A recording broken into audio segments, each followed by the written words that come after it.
Muy buenas amigos, ¿qué tal? Una vez más compartiendo con todos ustedes en este su programa Fe y Razón.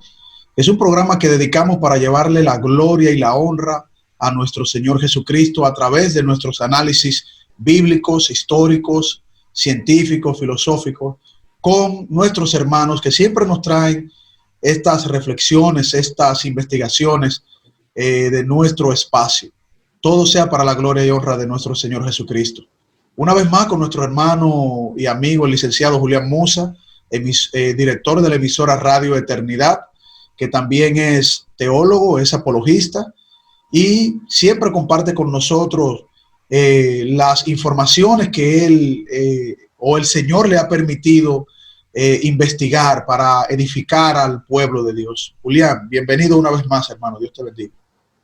Muchas gracias, Carlos. Gracias por invitarme una vez más. Gracias porque hemos estado realizando estos programas donde estamos hablando de las falsas doctrinas con la única intención de desenmascarar la mentira y exponer la verdad. Es algo que lo hacemos con mucho respeto, pero siempre apegado a las verdades de la palabra de Dios, y es nuestro deber nosotros hacer eso. Así que un gran saludo a los que siguen el programa Fe y Razón por los diferentes medios, y estamos muy contentos de poder hablar hoy sobre el budismo y poder mirar esta religión mundial y ver sus enseñanzas, de dónde viene y dónde están esos errores doctrinales en cuanto a lo que tiene que ver con esta secta. Así bueno, que, Carlos, sí, podemos empezar, como siempre, me gusta empezar dando informaciones que tienen que ver con el ámbito de orígenes, con lo que tiene que ver con el lugar que tiene dicha secta actualmente, entre otras informaciones. Y quiero empezar, Carlos y amigos que están ahí, diciendo que alrededor de la mitad de los budistas del mundo viven en China. China es el país más poblado del mundo. Y los budistas en China comprenden el 18% de su población. La mayoría de los budistas restantes viven en el este y el sur de Asia. Están radicados en esas áreas del mundo, ¿verdad? Del planeta. Por ejemplo, hay un 13% de estos son de Tailandia. Estamos hablando de un país que tiene el 93% de su población es budista. Un 9% son de nacionalizados japoneses, son de Japón. Y Japón tiene el 35% de su población son profesantes de esta secta. Solo un 1.4% de los budistas del mundo viven en países fuera de Asia. En Estados Unidos representan el 1% de la población adulta, y alrededor de 2/3 de los budistas de Estados Unidos son americanos asiáticos. En total, el budismo, esta secta comprende alrededor del 7% de la población mundial, según informaciones hechas en el 2015. Por tanto, entra en el rango de una de las 5 religiones más grandes del mundo. Y por eso es importante que hablemos de ella. En nuestro país, República Dominicana, representan una minoría, pero hay personas que, aunque no se consideran budistas, han adoptado a sus estilos de vida conceptos del budismo. O sea, esas son de las cosas que se dan. Y por eso es importante que nosotros lo hablemos, porque en Latinoamérica como tal existe también personas budistas, y es importante que nosotros podamos conocer esta secta. El budismo, al igual que el hinduismo, no consiste en una sola religión, sino más bien en una familia de religiones o creencias que tienen características y comparten creencias que son comunes. No hay una sola como tal, sino es una sombrilla que ampara diferentes ramificaciones del budismo. Esta secta se originó hace aproximadamente 2500 años atrás, basándose en las enseñanzas de un hombre llamado Siddhartha Gautama, que posteriormente se conoce como Buda. El budismo se expandió a lo largo de Asia y se convirtió en la fe religiosa dominante de países como Camboya, Japón, como ya mencionaba, Laos, Mongolia, Sri Lanka, Tailandia y el Tíbet. Ahora bien, yo creo, Carlos, que es bueno que hablemos un poco de su fundador, porque como hemos hablado aquí, la mayoría de las sectas, pues la gran mayoría, para no decir prácticamente todas, aunque por ejemplo vimos que en el hinduismo es difícil saber quién es su fundador por la antigüedad que tiene, pero esta también tiene un fundador y es Siddhartha Gautama, quien nació en una familia rica de lo que hoy se conoce como Nepal. Aunque se dice que había sido un príncipe, son de las teorías que se dicen sobre esta persona, es más probable que su estatus haya sido un líder regional. Un líder regional similar a un jefe de tribu, algo así, como un jefe de tribu. Y es importante que sepamos que Siddhartha Gautama se crió siendo hindú, él era hinduista. O sea que podemos decir que el budismo se desprende del hinduismo. Cuando tenía cerca de 30 años, tuvo una crisis personal que fue provocada por la realidad del sufrimiento. Él tiene una crisis, él vivía bien acomodado, pero en un momento tiene una crisis específicamente cuando él medita y ve 4 escenas que le suceden a los hombres. La primera escena que él vio que le impactó fue la vejez. El ver la realidad de la vejez, el ver las condiciones a que el ser humano es expuesto cuando llega a su vejez en cuanto a su cuerpo. Número 2, la enfermedad. También le impactó mucho ver cómo la enfermedad deteriora al ser humano. Como número 3, la muerte, ver esa realidad de que no estamos aquí para siempre, sino que hay un día donde no estaremos. Y como número 4, lo que él llamó la paz del renunciante, que fue que él vio a una persona asceta, una persona ermitaña, que había dejado posesiones y todo, y vivía en las calles, pedía, pero él veía como que esta persona tenía cierto grado de felicidad y eso le llamó la atención. No sé si tú quieres decir algo, Carlos, en esta parte antes de seguir con Siddhartha o continúo. Bueno, Julián, como tú comenzaste tratando el tema, dices que hay una minoría en República Dominicana, pero que esa minoría permea la visión de otras personas. ¿A qué tú te refieres con eso? ¿Tú te refieres a cristianos que han sido permeados por esa minoría? No, sino me refiero más bien a personas que aunque no te digan que son budistas como tal, abrazan prácticas del budismo o la cosmovisión del budismo en muchos aspectos de la vida. Y más adelante vamos a poder entender por qué se da eso. Muy bien. Porque el budismo, y eso aunque voy a decir esto ahora, pero lo voy a desarrollar más adelante, el budismo se presenta como una religión no teísta. Y eso suena muy extraño, o sea, como una especie de agnosticismo, pero realmente... Como si fuese una filosofía. Exacto, de vida. Pero no es así. Y eso es lo que vamos también a desenmascarar aquí, que es una mentira y una trampa. Entonces, luego Siddhartha se convierte en un asceta deambulante. como eso fue lo que le llamó la atención para la felicidad, pues entonces él adopta este estilo de vida, un ermitaño, un solitario, pero más adelante él abandona ese estilo de vida porque no le ayudó a conseguir su objetivo.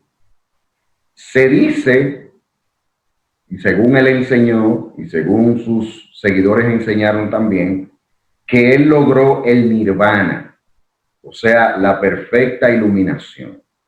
Una palabra sánscrita que quiere decir eso. Mientras él estaba debajo de una higuera, de ahí en adelante, este señor empezó a conocerse como Buda. La palabra Buda es un título o un calificativo y no un nombre. Y el significado que tiene es alguien que está despierto en el sentido de haberse despertado a la realidad, a una supuesta realidad. Y dedicó su vida a esparcir sus enseñanzas. Durante los próximos 45 años de vida que tuvo, viajó por gran parte del norte de la India, difundiendo sus enseñanzas del sendero hacia la iluminación, y su enseñanza se conoce en el Oriente como el Buda Dharma, o la enseñanza del iluminado. Este hombre, Carlos, y ustedes que están ahí viendo esta producción, este hombre iba viajando de lugar a lugar y Buda enseñó a numerosos discípulos, muchos de los cuales lograron, según las enseñanzas de ellos, lograron el estado de iluminación, y ellos a su vez enseñaron a otros y estos enseñaron a otros, de modo que la cadena ha seguido hasta el día de hoy. Esa es la concepción de cómo se ha ido propagando esta secta en el mundo. En algún momento entre los años 410 y 370 a.C., es que los eruditos concuerdan de que esta persona falleció, muere en esa época. El budismo no tiene un libro sagrado, como nosotros los cristianos que tenemos la Biblia. La Biblia, la revelación especial de Dios, esos 66 libros que han sido compilados en un solo y que guardan una estructura y una revelación que ha sido progresiva desde Génesis hasta Apocalipsis, y que es la palabra de Dios para nosotros, y ellos no tienen un libro sagrado. Entonces, estos son de las cosas, estos tips que son buenos tenerlo pendiente, porque la gente dice, no, porque todas las religiones tienen un libro. Mentira. Ya vimos que el hinduismo no tiene ningún libro sagrado, y ahora estamos viendo que el budismo tampoco tiene ningún libro sagrado. O sea, en el budismo lo que existe es una recolección de sermones de Buda, así como enseñanzas que se le atribuyen a él, y todo esto se conoce como los 3 cestos de la sabiduría o el Tripitaka. Entonces, el primer cesto, o sea, estamos hablando de la línea de los sermones, de la línea de la filosofía budista, de la línea de la cosmovisión budista, recopilada en diferentes libros, pero que tienen estos, se conoce como los 3 cestos, porque abarcan 3 áreas muy específicas del budismo. Nos referimos, en el primer cesto se llama Vinaya Pitaka, o el cesto de disciplina. Estos escritos hablan de las reglas de disciplina del Buda para los monjes. Además, informan sobre la fundación e historia de los primeros monasterios. El segundo cesto es el Sutta Pitaka, o cesta de los discursos. Este cesto contiene los suttas o sermones e historias del Buda y sus primeros discípulos. En estos, Buda define su doctrina y las prácticas necesarias para alcanzar el nirvana. Y el tercer cesto es el Abhidhamma Pitaka, Abhidhamma Pitaka, o el cesto de la razón, que contiene comentarios filosóficos sobre las enseñanzas del budismo. Y antes de profundizar un poco en las doctrinas falsas, no sé, Carlos, si hay algo que tú quieras comentar en esta parte, o no sé si ya el primer segmento, pues ya llegamos casi al final, pero paso contigo para ya luego hablar bien claramente de las enseñanzas del budismo. Sí, vamos a la primera pausa, Julián. Me parece que la religión del budismo es bastante amplia y tú has dado una introducción definitoria muy concreta de lo que es el budismo para ir entonces desglosando en el próximo segmento y en los que nos restan cómo esto afecta, siendo una visión religiosa oriental, cómo afecta a Occidente, cómo ha afectado a Occidente. Así que vamos a la primera pausa y continuamos en su espacio Fe y Razón. Hola hermanos y amigos, este es su programa Fe y Razón, un programa dedicado al análisis de temas históricos, científicos, filosóficos, teológicos, pero sobre todo fundamentados en la palabra de nuestro Señor Jesucristo. Pueden suscribirse en nuestro canal Fe y Razón 34 en YouTube, nuestro canal de YouTube Fe y Razón 34, darle a la campanita de notificaciones y así recibir todos los programas que hemos realizado para todos ustedes y que formen parte de la familia de Fe y Razón. También pueden contactarnos en Facebook en nuestra página Ciencia y Teología, nuestra página de Facebook Ciencia y Teología, y también contactarnos por WhatsApp al teléfono 829-602-7739. El teléfono 829-602-7739. Fe y Razón, un programa fundamentado en la palabra de nuestro Señor Jesucristo.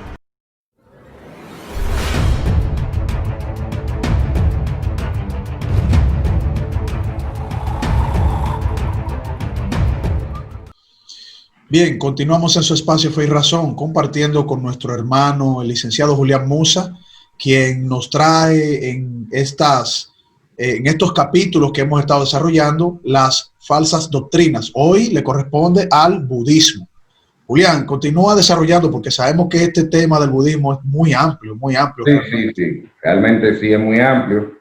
Y ahora quiero enfocarme en que podamos mirar las enseñanzas específicas del budismo. Para el budismo, la enseñanza más importante de Buda son las 4 nobles verdades, lo que él llamó las 4 nobles verdades, que es compartida por todas las sectas del budismo, aunque tiene diferentes formas, variaciones, pero prácticamente este es el enfoque principal de la doctrina falsa esencial del budismo.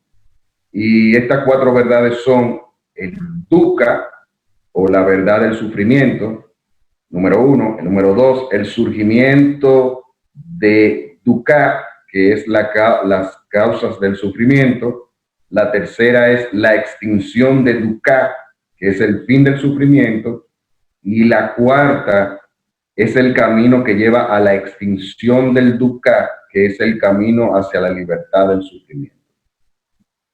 Sobre la llamada cuarta verdad, o sea, la extinción del dukkha, está lo que ellos llaman el camino óptuple, porque son 8, digamos, 8 verdades que enseñan ellos para poder salir de lo que ellos le llaman el samsara, o sea, ese ciclo de reencarnación, muerte y sufrimiento, reencarnación, existencia mundana, muerte, o sea, porque ellos, el budismo, cree en la reencarnación, al igual que el hinduismo, donde creen el karma también, al igual que el hinduismo, y ellos hablan de estas 8 caminos para poder dejar eso de nacer, venir al mundo, tener sufrimiento, morir, nacer, y ese ciclo de reencarnación tras reencarnación. Y para ellos poder, o sea, esos son pasos para que las personas supuestamente puedan alcanzar lo que ellos le llaman el nirvana, o es el cese del sufrimiento, el cese de la reencarnación y reencarnación y reencarnación. Y ese camino para la extinción la libertad del sufrimiento, ellos presentan 8 puntos en este sentido. Número 1, ellos le llaman visión correcta, que es un entendimiento preciso de la naturaleza de las cosas, específicamente de las 4 nobles verdades que ya vimos. Número 2, determinación correcta. Ellos hablan de evitar pensamientos de apego, odio e intenciones dañinas. Hablar correcto. Número 3, hablar correctamente, absteniéndose de malas formas verbales como la mentira, hablar de forma divisiva, hablar ásperamente y hablar sin sentido. Número 4, actuar correcto, que esto es abstenerse de malas obras físicas tales como matar, robar y una mala conducta sexual. Número 5, medios de vida correcto, evitar oficios que dañan a otros, directa o indirectamente, tales como vender esclavos, armas, animales para sacrificios, sustancias que intoxican o venenos. Número 6, esfuerzo correcto, abandonar estados mentales negativos que han surgido, evitar estados negativos que todavía habrán de surgir y mantener estados positivos que ya existan. Número 7, atención correcta, ser consciente del cuerpo, sentimientos, pensamientos y fenómenos, lo constituyente del mundo existente. Y número 8, meditación correcta, fijación, enfocar la atención para llegar a estado de meditación. Si tú te fijas, Carlos y amigos que están viendo el programa, estamos hablando de cosas que la persona debe hacer.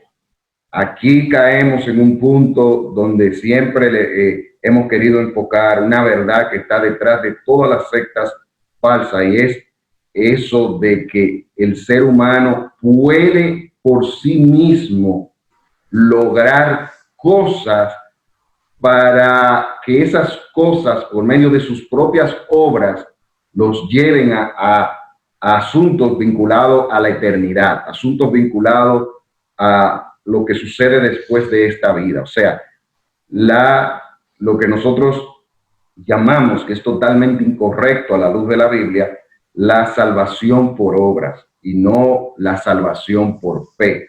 Aunque ellos no hablan de salvación en sí, pero están hablando de lograr un buen estado después de la muerte por cosas que el ser humano hace por él mismo, sin contar con la ayuda de nadie. Entonces, muchas de estas cosas que yo he mencionado no son malas en sí mismas. Claro. Correcto. Que no. Eso te iba a decir, Julián, esos puntos del budismo, cuando tú los escuchas en primera instancia, te da una relación de un estado de tranquilidad, te dice que actúes de manera correcta, conforme a lo que nosotros entendemos incluso bíblicamente. O sea, cuando tú dices no robes, eso está en la palabra de Dios mucho antes del budismo. Mucho antes del budismo el Señor ha establecido esto. Claro. Y hay una serie de cosas que conscientemente, como también establece la palabra de Dios, que el Señor ha puesto en nosotros ese sentir interno de poder entender lo bueno y lo malo.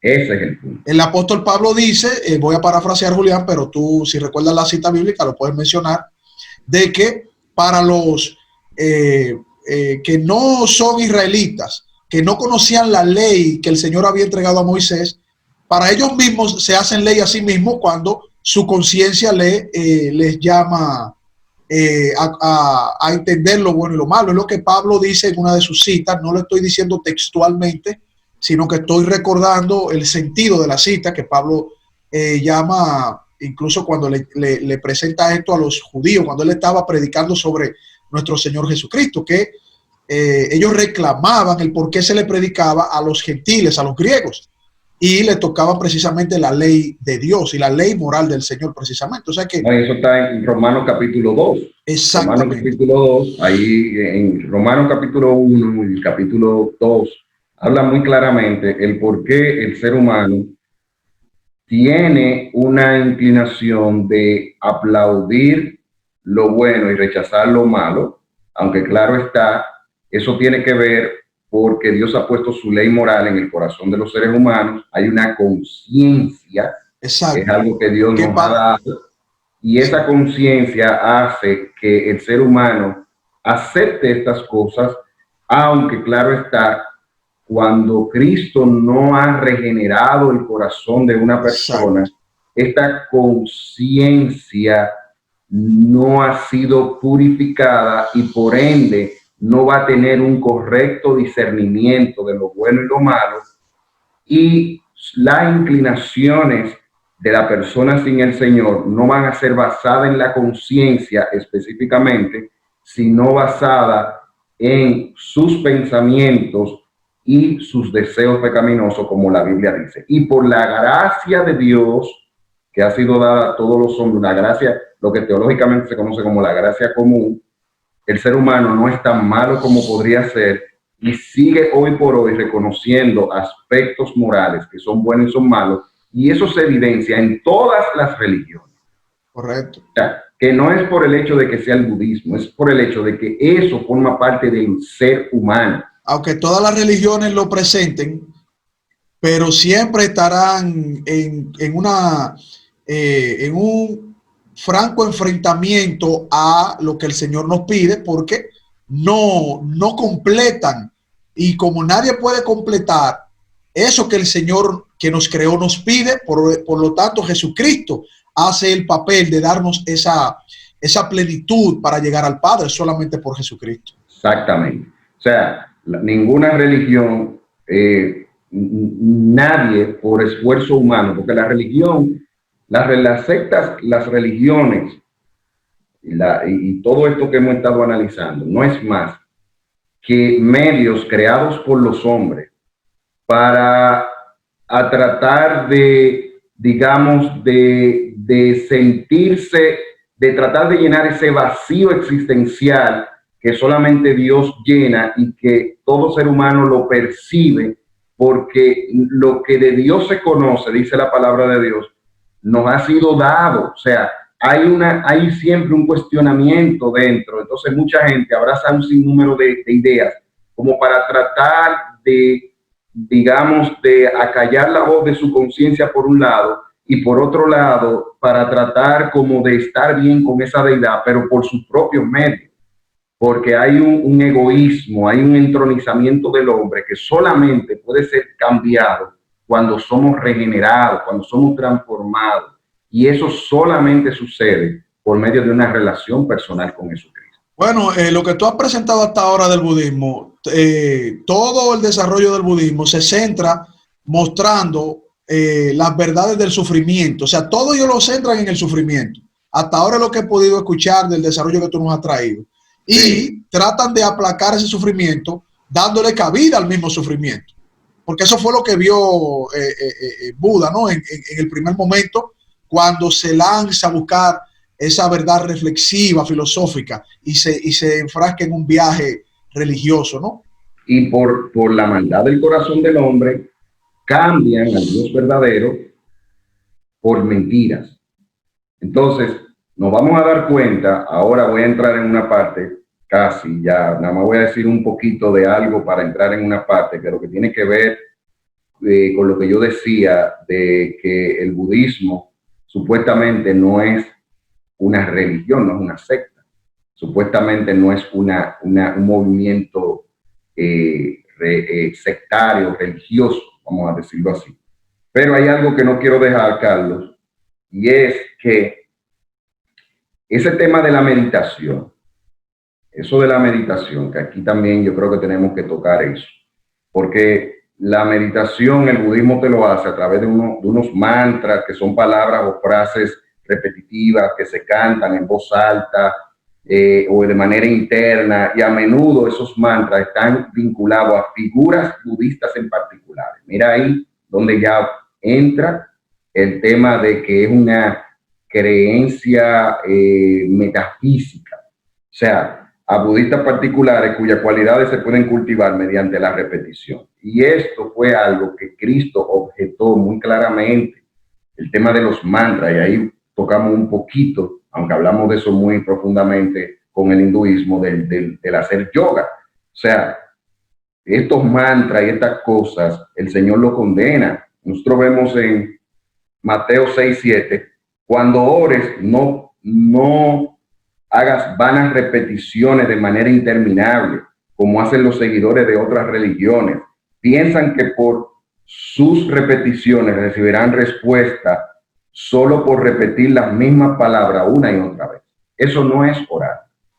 Así es, Julián. Bueno, vamos a pasar al siguiente segmento y vamos a continuar. Yo sé que es mucha información, pero ya tú estás dando puntos muy importantes, principalmente ese que menciona, las vanas repeticiones, que eso no solamente está en el budismo, eso ha permeado otras religiones, lo hacen los musulmanes, lo hacen, el hinduismo lo hace, e increíblemente, religiones cristianas hacen eso mismo. O sea, es como que heredaron eso. El romano lo hace, exactamente. Bueno, totalmente contrario a las escrituras. Exacto. Cuando hablamos después de esta pausa en su espacio Fe y Razón, continuamos con este interesante tema.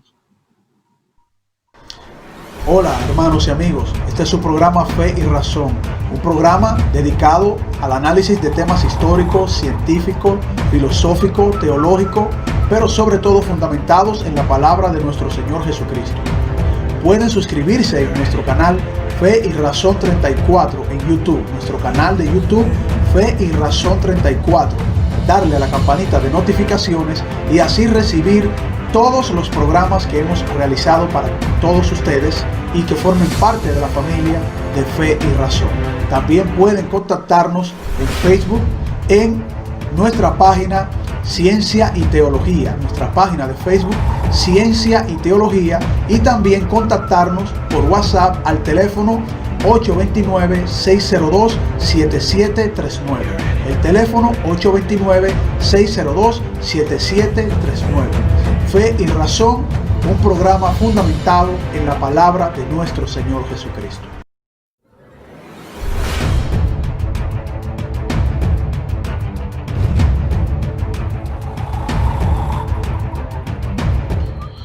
Bien, continuamos en su espacio Fe y Razón, compartiendo, como siempre, los jueves, el análisis con nuestro hermano, el licenciado Julián Musa, quien nos está trayendo los temas y los capítulos que hemos dedicado con el nombre de falsas doctrinas. Y en esta ocasión estamos viendo de una manera respetuosa e histórica la religión del hinduismo, del budismo. La religión del budismo. Es que están conectadas. Yo las tengo las dos ahí porque lo que tú estás diciendo, Julián, tienen mucha correlación el hinduismo con el budismo. Bueno, en esta ocasión con el budismo. Continúa, Julián, con lo que tienes ahí para nuestros hermanos. Sí, es bueno que podamos tener claro de que Buda nunca se consideró ser un dios, ni un profeta de Dios, tampoco se declaró un ser divino. En el budismo no existe el concepto de un Dios creador. Vamos a explicar un poco mejor eso. Buda fue un ser humano quien a través de unos esfuerzos tremendos se transformó según lo que él enseñó y trascendió su limitación humana, creándose en él un nuevo orden de ser, un ser iluminado, una especie, digamos, de evolución metafísica, algo así, o sea, un asunto según lo que él presenta. El budismo no exige creencia o fe y no incluye el concepto de un Dios. Es una fe que en teoría, y ahí voy a explicar más adelante por qué digo en teoría, se considera no teísta.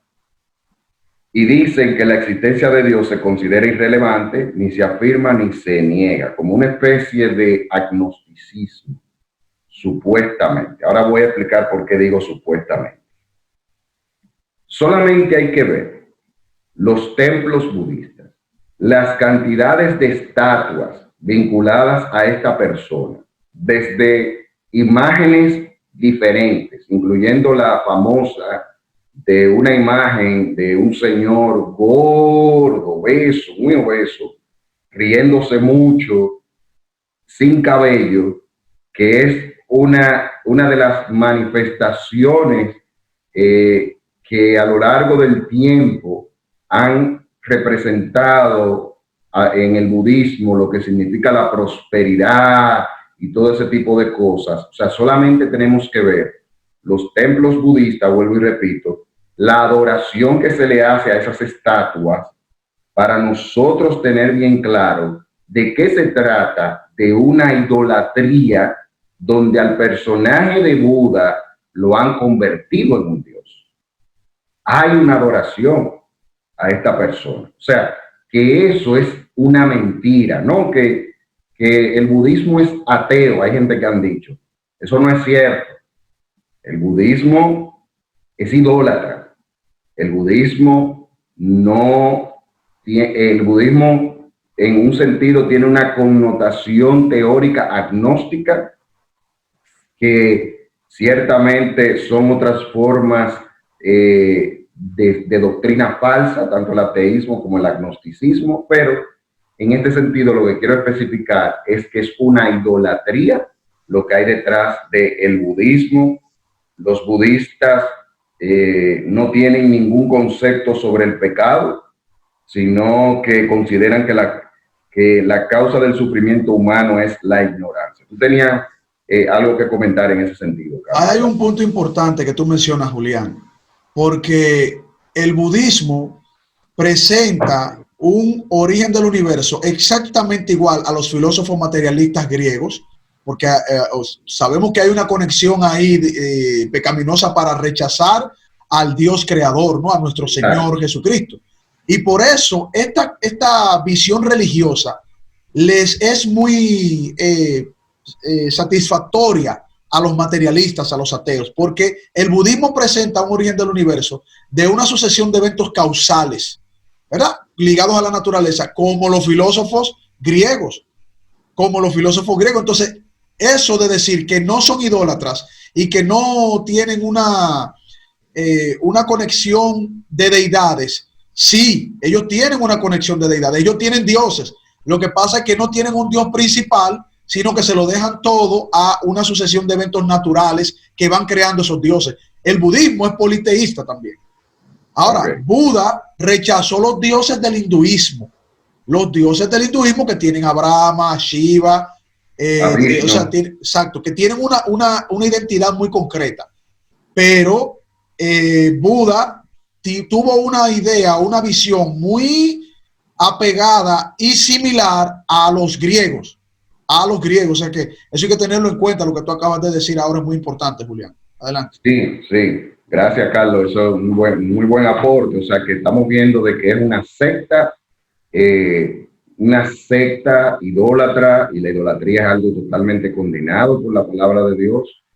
Todo tipo de idolatría, eso de la postrarse ante imágenes, no importa el tipo de imagen que sea, eso es condenado en las Sagradas Escrituras. Entonces, bueno, para que los que están viendo el programa sigan la línea, voy a decir rápidamente los dioses para que vean que no estamos inventando aquí. Mira, por ejemplo, el Daitoku Myoho es un dios protector que ellos tienen. Es un dios protector. Ellos tienen un dios protector, aparentemente surgiendo de las causas naturales.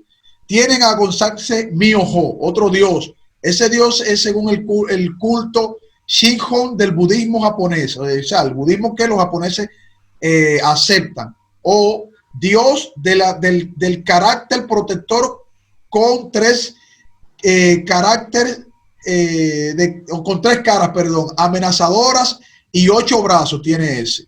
Tienen el dios Konjo Yapsa Myoho. Es otro tipo de dios con otro tipo de características. No lo voy a mencionar todas para no quitarte mucho tiempo de tu exposición. Tienen el Kundari Myoho. Ese es otro dios. Tienen el Fundo Myoho. Tiene otra característica. Y así sucesivamente algunos otros dioses menores. O sea que de venir a engañar que el budismo no es idólatra, no tiene representaciones, habría que ver si Buda en una de sus reencarnaciones puede dar una entrevista y explicar todo esto, porque eso es lo que presenta el budismo. Exacto, y ellos creen, por ejemplo, eso mismo, de que creen en la, por eso hacen meditación en base también a un Buda específico. O sea, hay todo un esquema de idolatría envuelto, porque recordemos que la base digamos, de donde viene el budismo es del hinduismo, de una secta que tiene más de 3 millones de dioses. O sea, estamos hablando de que Julián, eso ha permeado este tipo Julián, y se pudiera decir que Buda fue una especie de reformador del hinduismo, un Martín Lutero del hinduismo. Pudiera decirse, claro, pudiera decirse. Claro. Pudiera decirse, exactamente. Entonces, o sea, reformó una mentira para otra mentira un poquito más cómoda para un grupo de personas. Exactamente, digamos exactamente, esa fue la más racional en algunas cosas y ese tipo, y en esa parte. Pero estamos viendo que, por ejemplo, ellos tienen el tema del karma, que tiene que ver con la ley de retribución, que cualquier tipo de acción intencional lleva a, o puede llevar a lo que ellos le llaman el sánsara o eso de la reencarnar, o también puede llevar al nirvana o la iluminación, la libertad total.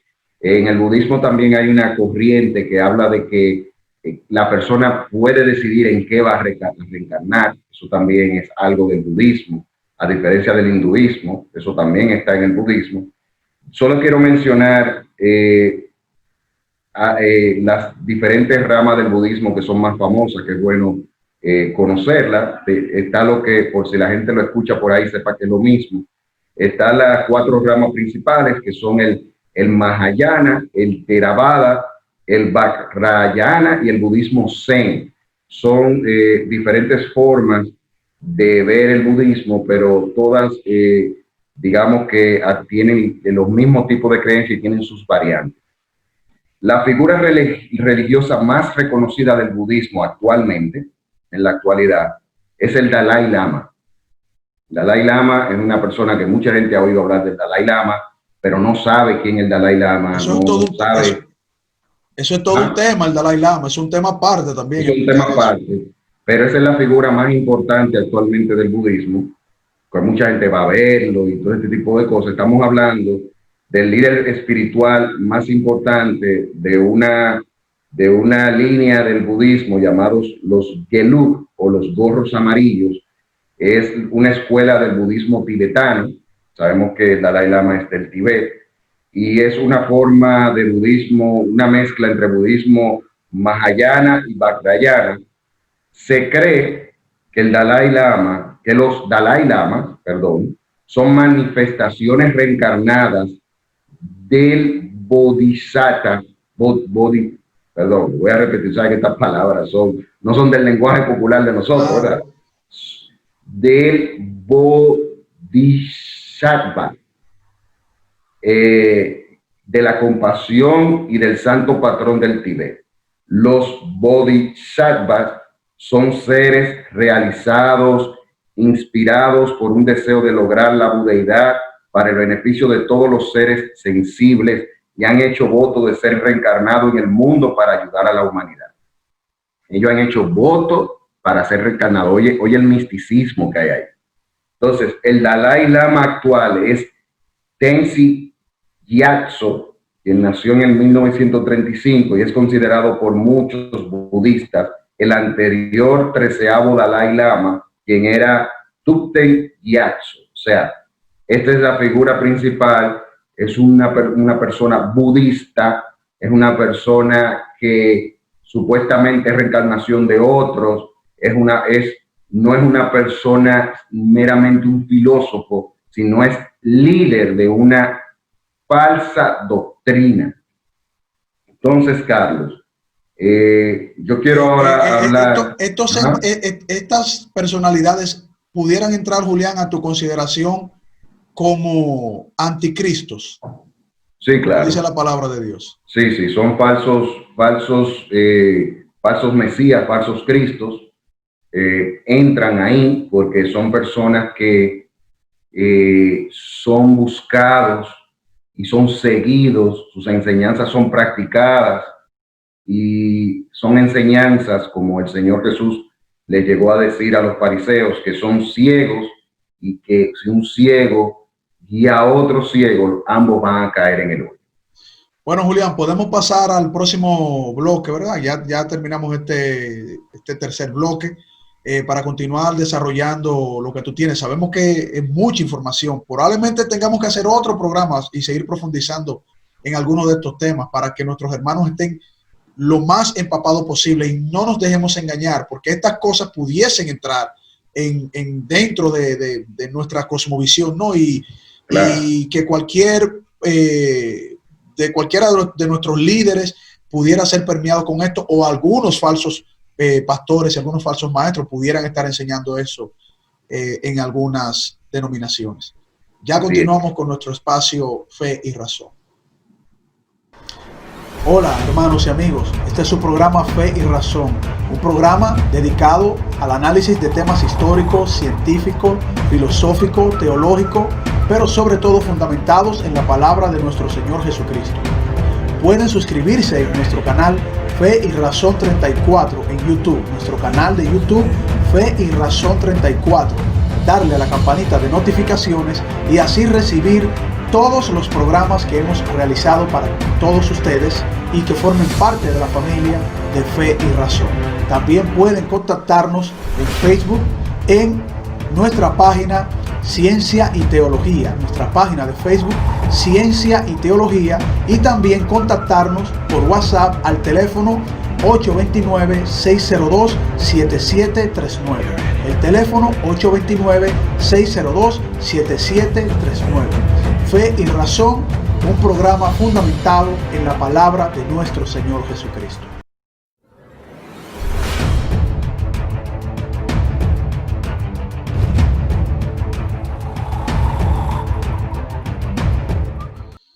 Bien, continuamos en su espacio Fe y Razón, compartiendo el tema de las falsas doctrinas, hoy con el budismo, que es hijo o hija, no sabría cómo decirle, del hinduismo. Y está con nosotros nuestro hermano, el licenciado Julián Musa, como siempre, director de la emisora Radio Eternidad, también productor del programa de radio en esa misma emisora, Acción Cristiana en la Radio, en la cual le pedimos a nuestros hermanos que busque, porque allí también va a ser edificado con muchos temas interesantes de la palabra de Dios. Adelante, Julián, continuamos. Gracias, Carlos.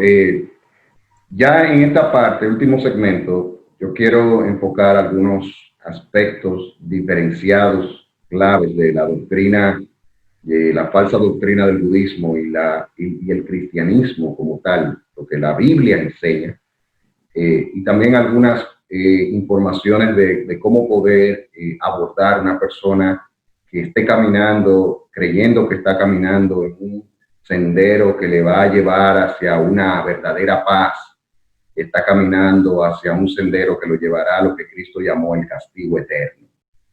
Muchos apologistas cristianos, defensores de la fe cristiana, recomiendan, cuando uno va a tratar con los budistas, tener un contexto compartido, un supuesto común. Por ejemplo, las llamadas 4 nobles verdades del budismo son un trampolín muy bueno para nosotros conectar con personas budistas, porque estamos hablando de que en la Biblia podemos tocar el tema de la vida, de la muerte, a la luz de la Biblia, la salvación, las verdades que tienen que ver con aspectos de una búsqueda hacia una verdadera paz en el corazón que no depende de nosotros ni de las circunstancias, sino de una relación personal con Jesucristo. También es importante el testimonio cristiano, porque el budismo en sí, digamos que el lenguaje del budismo son las historias, son los testimonios de personas, o sea, y nosotros presentar un testimonio cristiano, un testimonio donde ellos puedan ver en nosotros un testimonio de integridad basado en lo que nosotros somos como creyentes, mostrar esos aspectos del carácter de Cristo, son medios de conectar con personas budistas. El budista anhela 2 cosas básicas, anhela el budista. Y el que es persuadido hacia el budismo busca 2 cosas. Número 1, tener poder y control de su propia vida. Y número 2, busca tener paz en su alma. Esos son 2 aspectos muy importantes. Y son 2 aspectos que solamente son posibles por medio de una relación personal con Cristo. Cuando nosotros vemos textos como 2 de Timoteo 1:7, dice, porque no nos ha dado Dios espíritu de cobardía, sino de poder, amor y dominio propio. El Espíritu Santo en nosotros produce lo que bíblicamente es una manifestación del fruto del Espíritu Santo, que es aquel que viene en el momento que nos arrepentimos y confiamos en Cristo. Él viene a ser morada a través de la persona del Espíritu Santo, y el Espíritu Santo produce en nosotros lo que se llama el dominio propio, esa facultad, esa fortaleza que no es humana y es imposible que el humano la genere, para poder tener control de nuestras emociones y demás. Es algo que no sucede de la noche a la mañana, es un proceso en la vida cristiana, y es solamente por la gracia y la ayuda del Señor que podemos ir desarrollando esa virtud que da el Espíritu Santo. El tema de la paz, Carlos, y ustedes que están ahí, cualquier budista que me esté viendo en este momento, es imposible tener una paz genuina y verdadera si no es a través de una relación personal con Cristo. Jesús dijo en Juan 14:27, la paz os dejo, mi paz les doy. No la doy como el mundo la da. No se turbe vuestro corazón ni tengan miedo. O sea, el príncipe de paz, quien es Cristo, cuando tenemos una relación con Él, eso va a producir una paz que el apóstol Pablo llegó a decir que sobrepasa todo entendimiento. No es que la paz de Cristo quiere dejar dicho que ya no va a haber sufrimiento, que ese es el engaño que hay detrás del budismo. No hay manera de eliminar el sufrimiento. Por ser cristianos no estamos exentos de sufrimiento. Sufrimos porque estamos en un mundo caído y estamos en una naturaleza pecaminosa. La enfermedad viene y uno no la está esperando. La muerte de un ser querido viene y uno no la está esperando, eso es sufrimiento. Te pueden botar del trabajo y eso es sufrimiento. Puedes tener una situación difícil económica y eso trae sufrimiento. Cristo nunca prometió quitarnos el sufrimiento. Lo que Cristo sí ha prometido es que en medio del sufrimiento, Él nos va a proporcionar su paz. Él dijo, en el mundo van a tener aflicciones, pero confíen, yo he vencido el mundo. Cualquier ideología, religión, lo que sea, que le venda a la gente la eliminación del sufrimiento, le está hablando mentira. El cristiano sufre. Lo que pasa es que el cristiano tiene una fortaleza que la da Dios por medio de una relación personal con Él. Y todo eso, Julián, que tú dices, con mucha propiedad bíblica, Cristo lo menciona en este mundo caído, en este mundo de sufrimiento, de maldad, hasta la gloriosa venida del Rey de Reyes, creador de todo, en Exacto. Donde el Señor enjuagará toda lágrima y todo sufrimiento, ya en su reino eterno, porque mientras estemos en este mundo caído, pues obviamente vamos a sufrir. Y dicho sea de paso, Julián, el sufrimiento para el cristiano es una fortaleza, nos sirve de fortaleza. El Señor se fortalece en nuestras debilidades. Exacto. Y eso nos da un ánimo y una fuerza que solo la da nuestro Señor Jesucristo a través de su Santo Espíritu. O sea muy bueno eso, Carlos, porque el sufrimiento desde una cosmovisión cristiana, desde lo que la Biblia enseña, es un instrumento que Dios usa para santificarnos, o sea, para perfeccionarnos, para que seamos más como Cristo, para que crezcamos más en nuestra relación con Dios. Y eso es muy importante. Entonces, sí va a haber un día donde el sufrimiento se va a acabar, pero no es aquí, como tú decías, será cuando estemos con el Señor. Entonces, de plano decir que el cristianismo es totalmente en contra de estas ideas de la reencarnación, de estas ideas del karma, así como yo dije eso en el hinduismo, tengo que resaltarlo aquí. Estas son cosas que la palabra de Dios no habla de nada de eso. Hebreos 9:27 dice, de la manera que está establecido para los hombres, que mueran una sola vez y después de esto el juicio.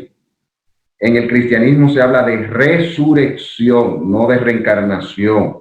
Jesús dijo en Juan 11:25, yo soy la resurrección y la vida, el que cree en mí, aunque esté muerto, vivirá. No existe tal lugar llamado nirvana. No existe. Es ese lugar que forma parte de las sectas del hinduismo, del budismo y del jainismo. Estas religiones orientales hablan del nirvana. Incluso Juan 5:29 dice, y saldrán los que hicieron lo bueno. Los que hicieron lo bueno son aquellos que recibieron a Cristo en su vida, que se arrepintieron de sus pecados. Ese es el contexto de lo que dice aquí, quiénes son los buenos, no por su propia fuerza, sino por los méritos y la obra de Cristo. Saldrán a resurrección de vida, y los que practicaron lo malo a resurrección de condenación. Unos irán a la vida eterna y unos irán a la condenación eterna. Eso es una verdad central. No va a, o sea, Carlos Veloz, Julián Musa, usted que está ahí, no vivimos vidas pasadas ni viviremos vidas futuras. Cada cual es exclusivo y cada uno de nosotros tiene un alma donde estará en uno de estos dos lugares. Esto de la reencarnación, vuelvo y repito algo que dije cuando hablamos con del tema del hinduismo, y no hay, o sea, la reencarnación es un invento. No hay, históricamente hablando, usando la ciencia de la historia, que la historia es una ciencia, para muchos creen que no, pero la historia es una ciencia, no hay, históricamente es incomprobable que alguien haya reencarnado. Pero históricamente sí es muy confirmado el que hubo alguien que resucitó, que fue Jesús, quien es la primicia de aquellos que resucitarán. Cristo sí resucitó, y eso es histórico, y eso es verídico, y es un testimonio de la historia. La reencarnación es un invento. Y mucha gente... no, porque yo me acuerdo que en mi vida pasada, que sé yo qué, inventos. Eso no tiene ninguna base, ni siquiera, no tiene ninguna base bíblica primariamente, y también no pasa por ningún... No pasa el filtro histórico. No puede pasar el filtro histórico. Exacto, no puede pasar. Y además, Julián, un punto importante, hay personas que confunden reencarnación con resurrección. Eso también es un grave error. Son dos cosas diferentes, totalmente diferentes.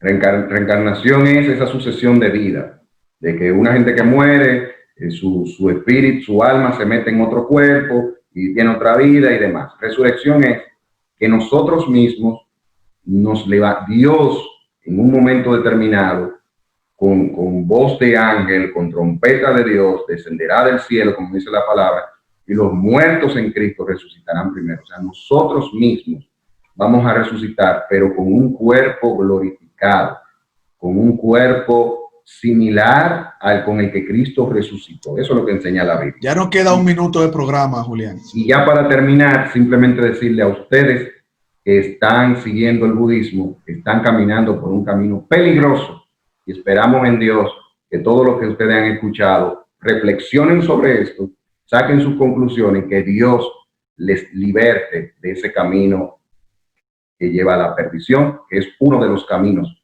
El camino angosto es Cristo, pero el camino amplio lleva a la perdición, y ahí está el budismo. Así es, Julián, y lo que podemos concluir en esta parte es que, bueno, el budismo, a través de su fundador, Gautama Buda, Siddhartha, me parece, ¿no? Su nombre ahí. Siddhartha Gautama, exacto. Y, bueno, Buda jamás se atribuyó nada, como ya tú lo presentaste en este programa. Dio algunas buenas recomendaciones, podemos decir así, que se apegan a la palabra de Dios, pero nunca dijo que él era el camino, la verdad y la vida. Solamente hay un solo en toda la historia de la humanidad que ha dicho eso de manera contundente, y lo ha demostrado transformando vidas hasta el día de hoy, nuestro Señor y Salvador Jesucristo. Y esto ha sido todo por el momento. Gracias a los que han estado con nosotros en esta entrega de su programa Fe y Razón, esperando verle la próxima semana con nuestro hermano, el licenciado Julián Musa, que estará, como siempre, todos los jueves trayéndonos estos temas por la misericordia de nuestro Señor, y deseándoles, como siempre, que el Señor les bendiga. Hasta pronto.